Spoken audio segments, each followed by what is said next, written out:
우리 다 함께 일어나서 하나님의 말씀 창세기 28장 15절 말씀 같이 읽도록 하겠습니다. 같이 읽습니다. 시작. 내가 너와 함께 있어 내가 어디로 가든지 너를 지키며 너를 이끌어 이 땅으로 돌아오게 할지라.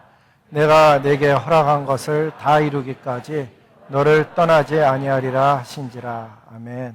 우리 옆에 분들과 인사합니다. 참 잘 오셨습니다. 주님의 이름으로 축복합니다. 여러분 정말 잘 오셨습니다. 주님의 이름으로 축복합니다. 추석 잘 지냈는 줄로 압니다. 오늘 보니까는 그 간증해 주신 남현주 성도님은 남편분도 의사시고 본인도 의사신데 어릴 아이가 먼저 세상을 떠나면서 느꼈던 그런 것도 있지만은 또 이곳에 사시면서 이렇게 겪은 여러 가지 영적인 일 그런 것으로 인해서 하나님께 영광 돌려서 감사하고 간증 제가 여러 간증 들었는데 하나님이 드러나는 간증이 참 드물데 하나님이 드러나는 간증해 주셔서 감사합니다. 우리 박수 좀 해주죠. 어디 계신지 모르지만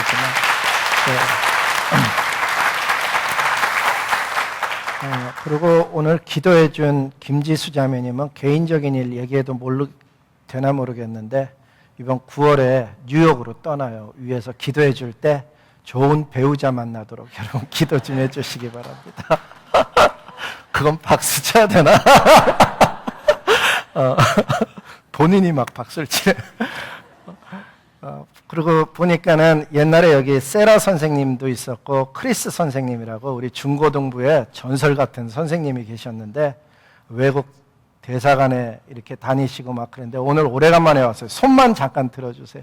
할렐루야, 반갑습니다. 예. 우리 트럼프 대통령 다른 나라에 가서 뭐 할 때 가서 돕기도 하고 되게 열심히 세계 가운데 살아가고 있는데 기도 많이 해줘야 될 형제님입니다. 오늘 말씀 전하겠습니다. 오늘 내용이 창세기 28장 말씀입니다. 그리고 창세기 28장이 있으려면 27장도 있어야 되잖아요. 그리고 그 앞에 25장서부터 사실은 연결되는 내용인데 오늘 28장만 이렇게 잘라서 읽었습니다. 여러분 성경에 보시면은 창세기 27장에 보면 무슨 내용이 나오는가 하면 야곱이 아버지 이삭을 속이고 자기가 마치 이제 형인 것처럼 아버지를 속여서 새끼 염소 그 털 가죽을 손과 목에 두르고서는 눈이 나이가 많아서 안 보이는 아버지를 속여서 형을 대신해서 축복 기도 받는 내용이 나옵니다. 그 내용을 현대인의 성경으로 읽어보면 이렇게 되어져 있어요. 이삭이 나이 많아서 눈이 어두워 잘 볼 수 없게 되었다. 그가 하루는 맏아들 에서를 불러서 에서야 불렀더니 예 아버지 그랬더니 이제 나는 나이가 늙어 언제 죽을지도 모른다. 그러니 너는 활을 가지고 들로 나가서 사냥해서 내가 좋아하는 별미를 만들어 오너라. 내가 그것을 먹고 죽기 전에 너에게 마지막으로 축복해 주겠다. 근데 이 이야기를 누가 들었냐 하면 리브가가 들은 거예요. 그 다음 구절에 보면 리브가는 이삭이 에서에게 하는 말을 엿듣고 에서가 사냥을 하러 들로 나간 사이에 야곱을 불러서 이런 얘기를 합니다. 내 아버지가 너의 형 에서에게 말하는 것을 들어보니까는 형이 사냥하여 별미를 만들어 오면 그것을 먹고 죽기 전에 여호와 앞에서 그를 축복해 주겠다고 하였다. 이렇게 말하면서 얘야 그러니 너는 내 말을 잘 듣고 지금부터 내가 시키는 대로 하여라. 너는 나가서 살찐 염소 새끼 2마리를 가져오면 내가 그것으로 아버지가 좋아하는 별미를 만들어 줄 테니 너는 그것을 아버지에게 갖다 드려 잡수시게 하라. 그러면 아버지가 돌아가시기 전에 너를 축복해 주실 것이다. 그때 야곱이 깜짝 놀란 거예요. 그래서 어머니 내 형에게는 털이 많은데 나는 털이 없어서 매끈합니다. 만일 아버지께서 나를 만져보시면 어떡하려고 그럽니까? 내가 아버지를 속이는 자가 되어 축복은커녕 오히려 저주를 받을지도 모릅니다. 그리고 놀래서 얘기했더니 어머니의 대답이 이랬습니다. 얘야 저주는 내가 받을 테니 너는 가서 염소나 끌고 오너라. 그래서 야곱이 염소를 어머니에게 끌어다 주자 어머니 리브가는 남편이 좋아하는 별미를 만들어서 집안에 보관해뒀던 맏아들 에서의 좋은 옷을 가져다가 작은 아들에게 입히고 염소 새끼 가죽으로 손과 목에 매끈한 곳을 감싼 다음 만들어준 별미와 빵을 야곱의 손에 들려주었다. 그래서 결국은 야곱이 축복을 받고 하는 일이 일어났습니다. 그럼 왜 엄마 리브가는 이런 일을 했을까? 뭐 맏아들을 보통 사랑하잖아요. 보통 엄마들 맏아들 사랑하잖아요. 물론 사랑이 내리사랑이라서 점점 막내로 갈수록 사랑하지만은 그래도 이건 좀 심한 게 아닌가, 우리는 그런 생각을 하게 되죠. 주석을 찾아보면 주석에는 뭐라고 되어 있는가 하면, 리브가가 창세기 25장 28절 말씀을 근거로 창세기 25장 28절에 보면 리브가가 야곱을 사랑했다고 되어져 있거든요. 편애한 거죠. 그래서 야곱을 편애했기 때문이라고 답이 나와져 있어요. 다른 주석에 보면 창세기 26장에 보면 에서가 아내를 둘을 맞이하는데 이방 여자, 헷 여자를 데리고 온 거예요. 보니까 아들을 믿음의 자리로 데려가는 게 아니고 다른 데로 데려가니까 그게 싫었던 거죠. 여러분, 아직 며느리를 안 보신 분도 있어서 이 내용이 마음에 탁 와서 닿는지 모르지만, 며느리가 들어와서 우리 아들이 믿음 생활 잘하면 며느리가 이뻐 보이고요. 아들이 좀 교회 좀 가려고 그러면 며느리가 꼭 놀러 가는 계획, 어디 다른 계획 만들어서 아들을 교회 반대편으로 데려가면 그 며느리가 부모님들에게는 되게 안 좋게 느껴지거든요.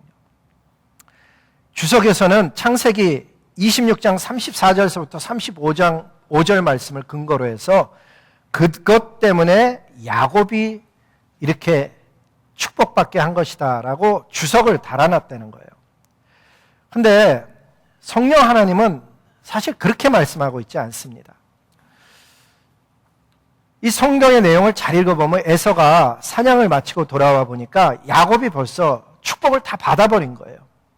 그때 에서는 이런 이야기를 하죠. 아버지에게 말하는데, 아버지, 어떻게 아버지께서 비실 수 있는 복이 딱 하나뿐입니까? 저에게도 복을 빌어주십시오. 우리로 얘기하면 큰아들에게도 지혜 주십시오. 작은아들에게도 지혜 주십시오. 큰아들에게도 건강 주십시오. 작은아들에게도 건강 주십시오. 이렇게 할 수 있는 거지, 복이 어디 딱 하나뿐입니까? 저에게도 복을 빌어주십시오. 아니, 하다못해 다른 복이라도, 예를 들면 내 동생에게는 재물의 복을 빌어줬으면 나는 지혜를 달라고 하든가, 뭐 이런 복을 빌어달라고 이야기하는 거예요. 근데 거기 아주 이상한 구절이 써져 있죠. 여러분이 잘 읽어보면 각자에게 주어지는 복이 딱 한 번 기도할 수 있는 것처럼 써져 있어요. 오늘 주제는 그게 아니니까 거기를 깊이 다루지는 않아요. 어쨌든 에서는 큰 소리로 울면서 그 이야기를 한 거예요. 왜 울었을까? 감정에 복받쳐서 아마 그랬을 것이지만은 그 사람이, 에서가 감정이 약해서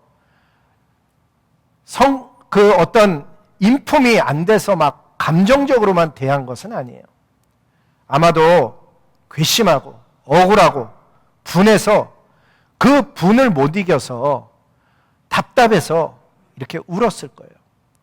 성경은 그 앞에 27장 42절에 보면은 바로 앞에 뭐라고 써져 있냐면, 아버지의 곡할 때가 가까웠은즉, 돌아갈 날이 가까웠으니까는 내가 내 아우 야곱을 죽이리라, 그렇게 말했다는 거예요. 그 말이 리브가에게 들렸어요. 리브가는 깜짝 놀랐죠. 아들이 딱 둘인데 한 명은 죽이고 죽는 아들이 되면 안 될 것 같아서 리브가가 46절에 보면 이삭에게 말하기를 뭐라고 핑계를 댔냐면, 이건 핑계예요. 에서가 헷 여자를 데리고 와서 나의 생명이 싫어하거늘 야곱도 이 땅 여자를 얻으면 어떡합니까? 그러면 안 되니까 고향 땅 가나안에서 믿는 여자 데리고 옵시다, 그 얘기를 한 거예요. 그러니까 핑계지 핵심 얘기는 아니었던 거예요. 리브가가 왜 야곱에게 복을 받게 했는지는 며느리 때문은 아니란 얘기예요. 또 편애 때문만도 아니었어요. 진짜 리브가가 그랬던 이유가 성경에는 엉뚱하게 다른 곳에 써져 있는 거예요. 어디에 써져 있냐면 전혀 다른 장소, 그것은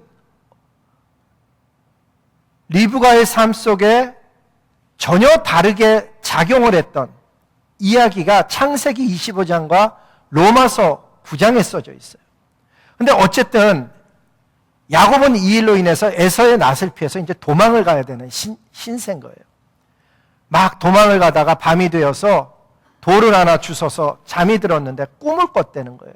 그 꿈에 보니까 사다리가 하늘에 닿았고 그 사다리 맨 꼭대기에 하나님이 계셨는데 그 하나님이 그렇게 도망치고 있는 야곱에게 이런 말씀을 해줬다는 거예요. 어떤 야곱이라고요? 형을 어떻게 보면 속인 것이기도 하고 욕보인 것이기도 하고 아버님은 확실히 속이고 이래가면서 일이 커져서 도망가고 있는 우리의 눈으로 보기에는 복받을 만한 일을 한 야곱이 아닌데 하나님이 이런 말씀을 하는 거예요. 꿈속에 나타나서 나는 여호와니 너의 조부 아브라함의 하나님이요 이삭의 하나님이라. 너가 누워있는 그 땅을 내가 너와 너의 자손들에게 주겠다. 구한 것도 아니에요. 내가 너의 자손들에게 주겠다. 두 번째는 더 나아가서 내 자손이 땅의 티끌같이 돼서 서쪽, 동쪽, 북쪽, 남쪽으로 퍼져나갈지니 땅의 모든 족속이 너와 내 자손으로 말미암아 복을 받으리라. 동서남북이 아니고 그냥 형식적으로 하는 얘기가 아니고 서쪽, 동쪽, 북쪽, 남쪽 구체적으로 자손들이 흩어져 나가는 이야기를 하면서 너와 내 자손이 모든 민족의 복의 근원이 된다는 얘기를 하고 있어요. 이것도 구한 것 아니에요. 세 번째는 오늘의 본문인데 내가 너와 함께 있어 너가 어디로 가든지 너를 지키며 너를 이끌어 이 땅으로 돌아오게 할지라 내가 내게 허락한 것을 다 이루기까지 너를 떠나지 아니하리라. 이 말씀을 제가 오래전에 묵상하고 있을 때 왜 오래전이라고 표현하냐면 우리 교회 설교표는 1년 전에 나오거든요. 그러니까 그때 당시에 말씀을 묵상하고 있을 때 제 마음속에 뭐가 팍 들어온 거예요. 그게 뭔가 하면은 정말 설명을 잘 해내고 싶은데 일부 시간에도 제가 말씀을 전하다 보니까 제가 받은 은혜만큼을 디테일하게 전하지 못하겠는 거예요. 하지만 성령님께 또 기도하고 전하는 거죠. 하나님 제가 받았던 그 은혜 잘 전하게 해주세요. 내용이 뭔가 하면 야곱은 축복받을 만한 헌신을 한 것도 아니고 축복받을 만한 행동을 한 것도 아니고 어찌 보면 아버지를 지금 속이고 도망가는 인생에게 축복을 해주고 있는 걸 보면서 이 장면에서 우리가 조심해야 되는 건 뭔가 하면 잘못 이해하면 기독교 윤리가 저급하게 떨어지는 거예요. 복이라는 것이 하나님이 주시는 건데 그 복은 형을 속여서라도 아버지를 속여서라도 받아야 되는 복인가라는 잘못된 어떤 저급한 기독교 윤리로 우리를 이끌어갈 수 있기 때문에 조심해야 되는 내용이에요. 아까도 말씀드렸지만 이 문제를 해결하는 것은 창세기 25장 23절과 로마서 9장 11절에 있는데 로마서 말씀으로 보여드릴게요. 왜? 똑같은 말씀이니까. 거기에 보면 이렇게 되어져 있어요. 그 자식들이 아직 태어나지도 않고 무슨 선이나 악을 행하기도 전에. 여기서의 자식은 누구예요? 야곱과 에서예요. 리브가가 아직 자녀가 태어나기도 전에 무슨 일을 겪었냐면 뱃속에서 막 서로 발로 차는 거예요. 창세기 25장 23절을 보면 리브가가 하나님께 그 일로 나아가 여쭈었다라고 성경 기록해요. 그렇게 선이나 악을 행하기도 전에 택하심을 따라 되는 하나님의 뜻이 행위로 말미암지 않고 부르시는 분의 말미암아 서게 하려고 하나님께서 리브가에게 그날 답을 뭐라고 했냐면 큰 자가 작은 자를 섬길 것이다. 그리고 내가 야곱은 사랑하고 에서는 미워한다. 이렇게 말씀하셨다는 거예요. 이게 현대인에게는 얼마나 이상하게 읽히는 거냐면 아직 아기가 태어나지 않았어요. 저 같은 경우 손자가 둘인데 한 명은 제임스고 한 명은 제이슨이에요.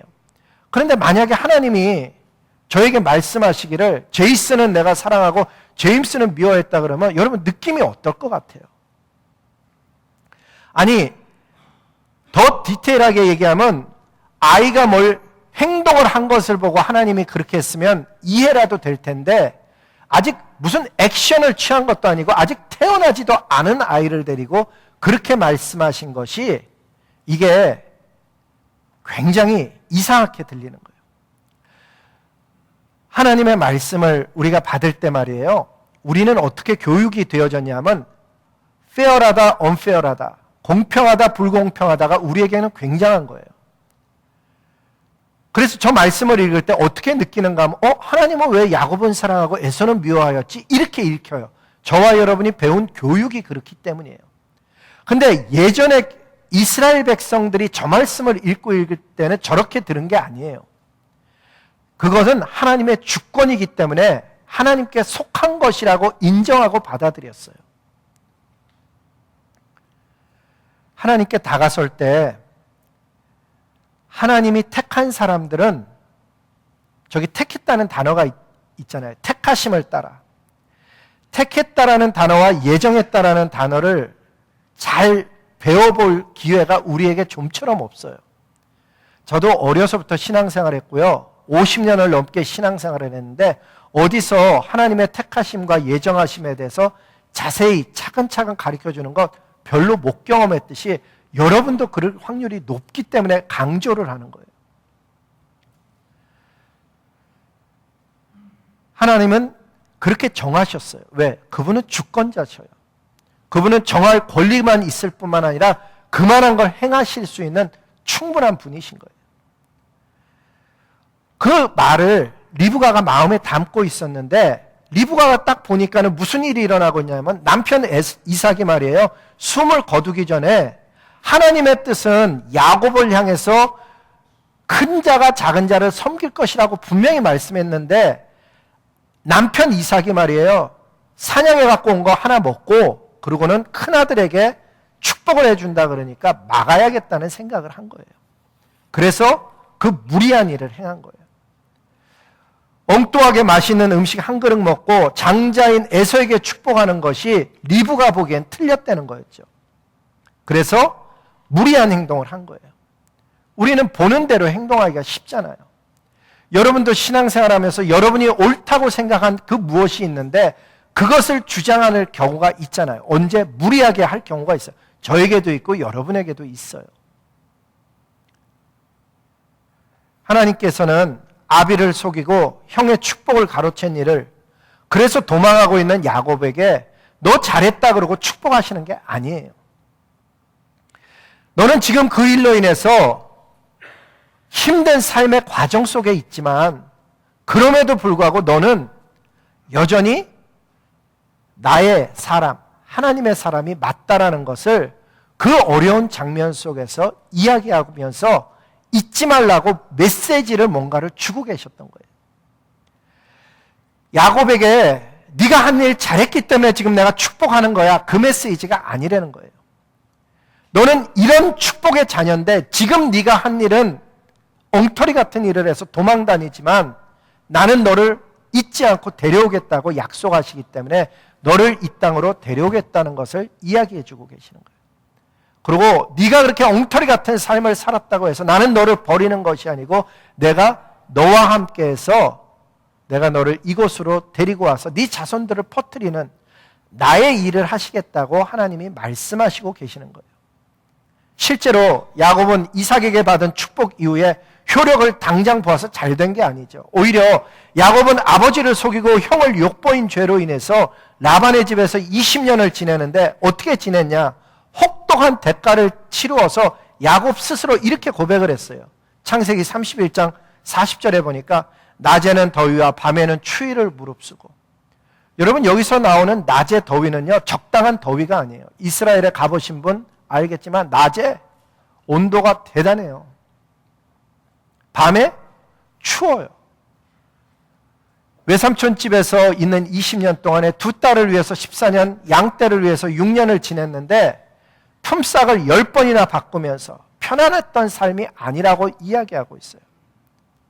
근데 그 삶의 모습이 오늘 하나님이 왜 브링업 하시는가 하면 저와 여러분의 삶과 연관이 지어지기 때문이에요.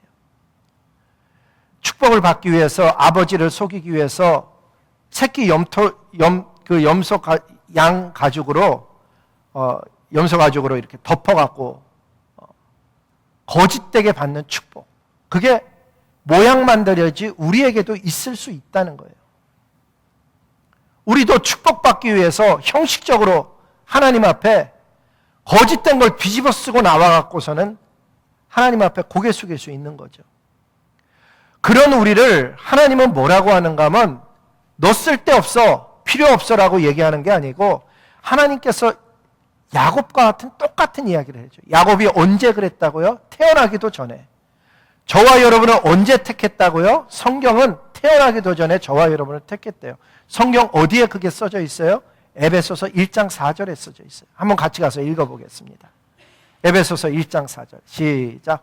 곧 창세전에 그리스도 안에서 우리를 택하사 우리로 사랑 안에서 그 앞에 거룩하고 흠이 없게 하시려고 그 기쁘신 뜻대로 우리를 예정하사. 거기까지만. 택하신 것도 놀라운 사실인데 예정을 하셨대요. 그 예정이라는 단어가 바로 유명한 predestined, 예정론이 predestination 그러잖아요. 하나님이 예정을 하셨는데 언제 했냐면 내가 태어나기도 전에 창세전에 저와 여러분을 그리스도 안에서 우리를 택하셨다는 거예요. 그리고 예수 그리스도를 말미암아 예수 그리스도를 고우뚜로 해서 through Jesus Christ, 예수님을 고우뚜로 해서 우리를 자녀 삼아 주셨다라고 성경은 얘기해요. 야곱이 태어나기도 전에 하나님이 야곱을 사랑하신 것처럼 우리도 사실은 택함 받은 사람들인 거예요. 그런데 야곱처럼 우리의 살아가는 모습도 야곱은 자기가 택함 받은 사람이니까는 기다려서 하나님이 역사에서 복으로 자기가 들어가야 되는데 우리도 야곱처럼요. 인위적으로 어떤 때는 이거 아닌 것 같은데 그래서 인위적으로 자기가 복받는 어떤 행동을 하고 살아가는 거예요. 야곱은 아버지를 속였지만 우리는 자기를 속이며 어쩌면 살아가고 있는 인생을 살아가고 있는 과정 중에 있는 거예요. 디모데후서 1장 9절은 하나님의 택하심과 예정하심에 대해서 더 분명하게 이렇게 얘기했어요. 하나님이 우리를 구원하사 거룩한 소명으로 부르시는 것은 하나님의 부르신 그 call, 하나님이 우리를 부르신 것은 뭐를 위한 거냐면 행위대로 위한 행함이 아니고 은혜대로 하심이라. 주신 은혜대로. 이 은혜가 뭔가 하면 택하심, 예정하심, 부르심, 의롭다 하심, 영화롭게 하심이에요. 그거를 로마서는 이렇게 증거하는 거예요. 미리 정한 그 사람들을 하나님은 어느 날 부르신다는 거예요. 저와 여러분은 창세 전에 부름을 이미 택함 받은 사람인데 그 정한 사람들은 어떤 사람은 고등학교 때, 어떤 사람은 중학교 때, 어떤 사람은 결혼한 이후에, 어떤 사람은 숨 넘어가기 직전에 그들을 부르셔서 의롭게 하신다는 사실이에요. 이게 하나님의 자녀들에게는 이상하게 그냥 들어오는 믿음의 사실이 되는 거고 하나님의 자녀가 아닌 사람들에게는 되게 스트러글 하게 되는 내용인 거예요. 어떤 사람은 나는 부르심 받았나? 엉뚱하게 거기에 가서 막 헤매고 있는 경우도 있어요. 부르셨기 때문에 예배자가 된 거예요. 물론 안 부른 사람도 교회 속에 두 종류가 들어와 있어요. 성경에 보면 교회 속에는 두 종류가 들어와 있어요. 유다서에서 얘기하는 가만히 들어와서 우리의 자유를 엿보는 자가 있고요. 또 한 부류는 가라지, 우리가 잠들었을 때 뿌리고 간 악한 존재들이 뿌리고 간 가라지 두 개가 교회 속에 들어와 있을 수 있어요.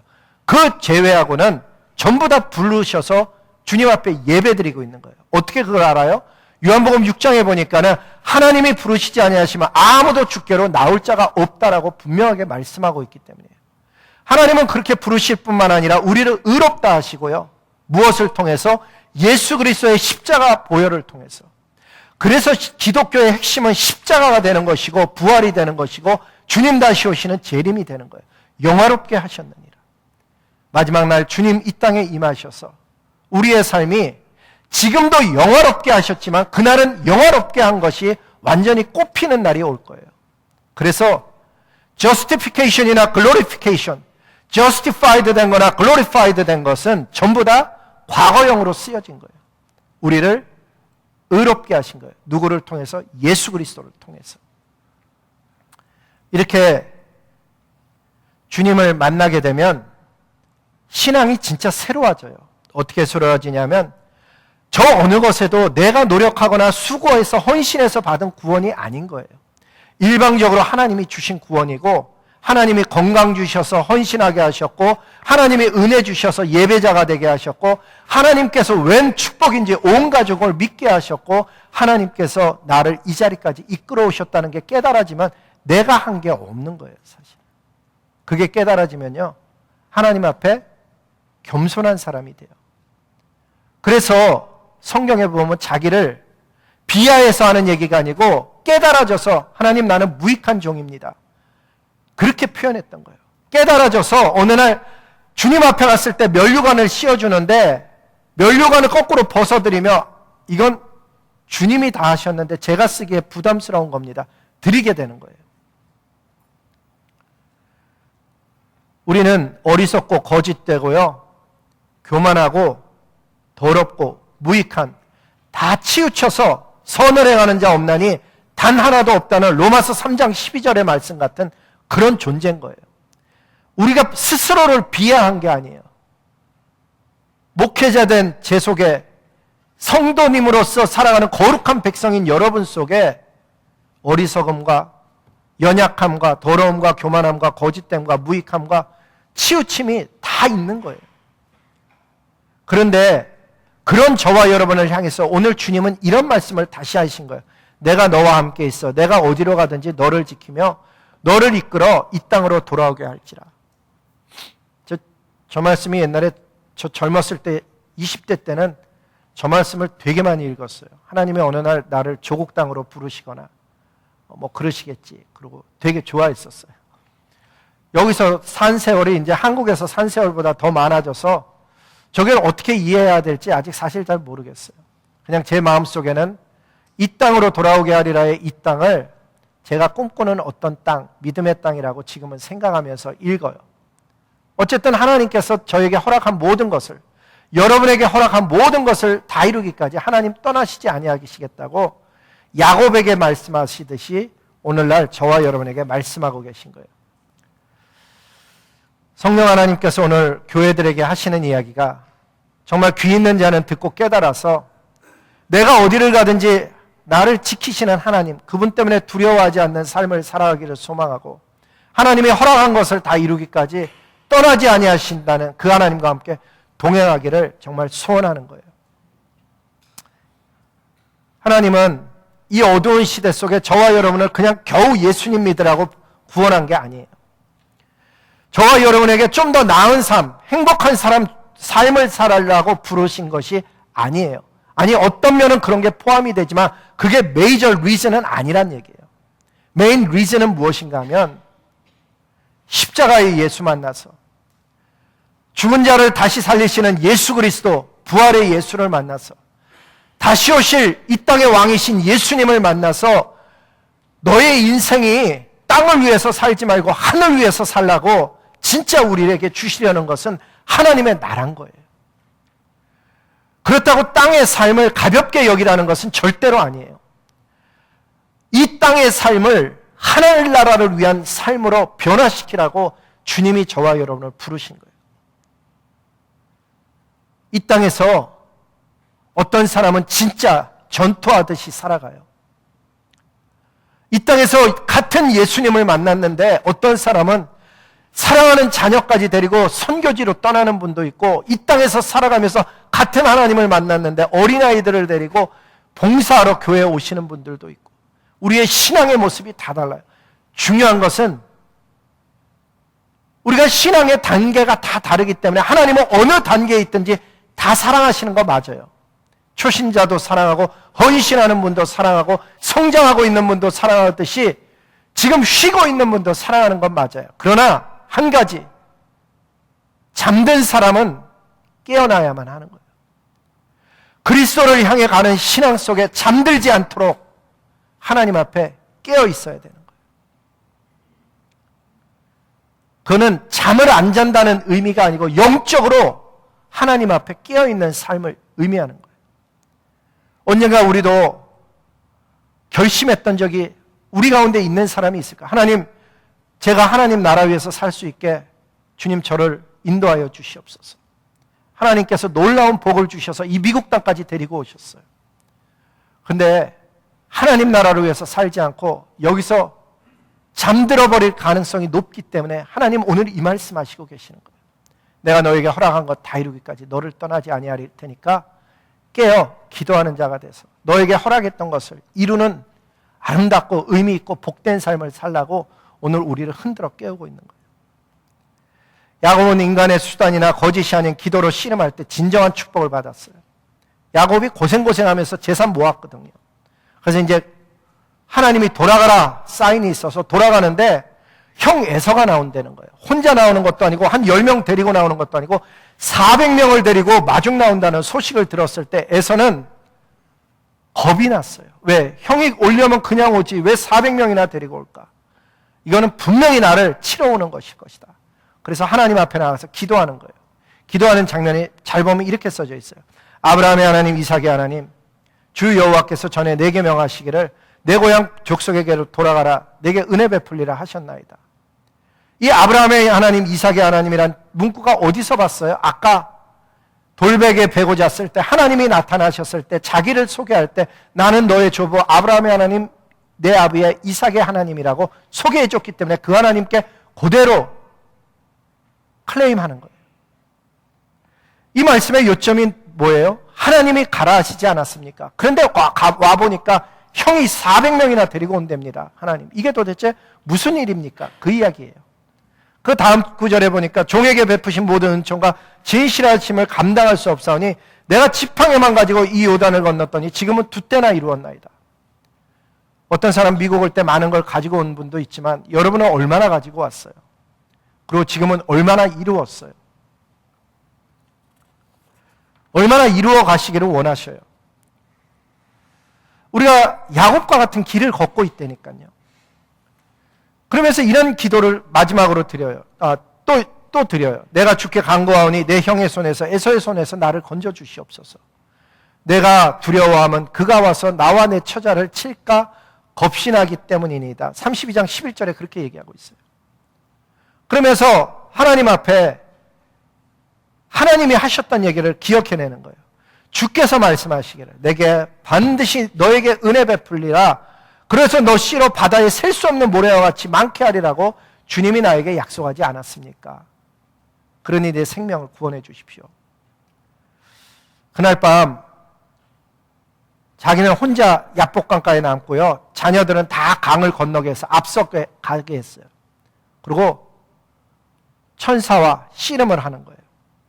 그 천사와 씨름하는 장면을 창세기에서는 어떤 사람과 씨름하였다라고 나오는데 호세아서에 보면 그게 천사라고 풀어줘요. 호세아서 12장 4절에 보니까 야곱이 천사와 겨루어 이기고 울며 그에게 간구하였으며 그 결과 환도뼈를 탁 맞아갖고 쩔뚝거리면서 형을 보러 가는데 형이 야곱을 보는 순간에 성경에 보면 뭐라고 되어 있냐면 다리를 절며 오는 동생을 보고 불쌍히 여기는 거예요. 하나님의 역사죠. 세월이 많이 흘러서 잊어버린 것도 있겠지만 세상에 딱 하나밖에 없는 동생이 먼 곳에 가서 잘 살아갖고 당당하게 돌아오는 모습이 아니고 어떻게 보면 다리를 절면서 오는 모습을 보고 이게 어떻게 된 건가? 형이 가서 안고서는 목을 어금맞기고 서로 붙잡고 울었대요. 야곱은 더 이상 과거처럼 거짓말해서 받으려는 허황된 블레싱 다 집어던졌고요. 밤새 기도하면서 하나님의 사람으로서의 복을 받은 거예요. 저와 여러분도 창세전에 복을 받은 사람들인데 우리도 이 땅을 살면서 우리의 힘이나 우리의 지혜로 우리의 뜻을 세워서 어떻게 하나님의 뜻을 이루어 보려고 이렇게 저렇게 시도하며 살아온 인생일 수도 있어요. 근데 하나님은 그런 우리를 사용하시는 게 아니고 기도하는 우리를 사용하시는 거예요. 하나님께 나아가 기도의 씨름에서 이기는 사람 되라고 오늘도 사실은 말씀하시는 거예요. 하나님의 말씀의 의도는 뭔가 하면 내가 너에게 이런 거를 하겠다고 약속을 이미 주셨어요. 우리 인생 속에 보면 하나님이 정말 많은 약속을 주셨어요. 구원도 이루어 주시겠다고 하셨고 하나님 나라도 주시겠다고 성령이 동행하시겠다고 하셨고 우리로 하여금 하나님의 사람 되게 해주시겠다고 복의 근원이 되게 해주시겠다고 정말 많은 약속을 해줬어요. 그 손으로 되는 일에 모두 복을 주시겠다고도 약속해 주셨어요. 그 나라와 그 의를 구하면 이 모든 것을 너에게 더해 주시겠다고도 약속해 주셨어요. 많은 약속을 주셨는데 근데 하나님의 의도는 이건 거예요. 이와 같이 약속했어도 자기들에게 이루어 주기를 내게 구하여야 할지니라. 에스겔서 36장 37절의 말씀이에요. 그렇게 하나님이 다 정하셨음에도 불구하고 이와 같이 자기들에게 이루어 주기를 내게 구하여야 할지니라. 오늘도 정말 인생 속에 하나님이 난 진짜 만나지고 싶다. 아까 간증 속에 나오는 이야기처럼 나는 2달을 통해서 만났습니다. 여러분은 얼마나 기도를 하셔서 만나고 계세요? 아니, 많은 날을 기도해서 만난다는 것은 아니에요. 하지만 한 가지는 분명해요. 내가 하나님 만났으면 좋겠다. 그러면 야곱과 같이 야뽕강가에 씨름이 있어야 될 때가 있는 거예요. 어떤 사람은 지금 기도해야 돼요. 기도할 일이 있는데도 기도 못하는 것, 은혜에서 떠나 있기 때문이에요. 여러분, 기도하는 것이 은혜라는 사실을 발견할 수 있길 바라요. 하나님 앞에 나오고 있는 것이 은혜를 받고 있는 상태인 거예요. 오늘 정말 우리가 어떤 상황 속에 있든지 하나님이 오늘 말씀하시는 것은 내가 너에게 한 모든 약속은 이같이 자기들에게 이루어지기를 내게 구하여야 할지니라. 주님이 그거 말씀하시고 계시는 거예요. 결론 맺겠습니다. 야곱이요, 그렇게 축복의 사람임에도 불구하고 아버지 속여서라도 그 복을 이루려고 하는 엄마의 이야기를 듣고 인생 갔다가 정말 힘든 삶을 살았어요. 근데 그렇게 했다고 해서 하나님은 버리시진 않으셨어요. 하나님은 다시 야곱을 그런 과정 중에 찾아오셔서 너를 내가 데리고 오겠다고 말씀해 주셨듯이 오늘도 하나님은요, 우리가 잘못된 길 갔다고 해서 버리시진 않으셔요. 하나님이 버리실 때가 있는데 반복해서 의도적으로 떠나갈 때 하나님은 버리셔요. 그 버린다는 이야기가 어떤 사람에게는 신학적인 충돌을 일으킬 수 있다는 것 제가 알아요. 그럼에도 불구하고 성경에 보면 사울 같은 사람은 젊은 날에 하나님께 택함받은 인생이었었는데 계속해서 하나님이 뜻하지 않는 일들을 하고 하나님이 뜻하지 않는 일만 하는 게 아니고 하나님이 택한 사람 다윗을 향해 잡아 죽이려고 3번이나 군대를 일으켜서 쫓아다니고 그러는 모습을 보면서 하나님께서 고개를 돌리셨죠. 마지막에는 전쟁을 하고 있는데도 신돌에 신접한 여인을 엔돌의 신접한 여인에게 전쟁의 승패를 묻는 것을 보고 하나님이 그를 생명을 걷어가시는 것을 성경에서 보여줬어요. 저와 여러분 택함 받은 백성인데 하나님께 돌아와 하나님께서 주시려는 것을 받아야 되는데 여러분 세상에 잘 되고 있는 것에 눈멀지 마시기 바랍니다. 그거보다 더 큰 사명을 주신 것을 하나님이 각자의 마음속에 이야기하고 계셔요. 먹고 살라는 것이 아니고 그 나라와 그 의를 구하라고 주님이 말씀하고 계시요. 우리는 우리가 생각하고 있는 것보다 더 높은 어떤 뜻을 하나님으로부터 받고 살아가는 하늘의 사람들인데 땅의 백성들처럼 살아가지 않기를 주님 앞에 소원하고 각자에게 준 사명이 하나님의 약속의 말씀처럼 내가 그것을 이루기까지 허락하기까지 너를 떠나지 아니하리라는 말씀이 살아 움직여서 하늘의 능력을 덧입고 살아가고 기도가 생명이고 능력임을 경험하며 살아가는 저와 여러분 모두가 되시기를 예수님의 이름으로 복을 빕니다. 기도하시겠습니다. 왕이신 아버지 하나님, 주님이 제 마음속에 줬던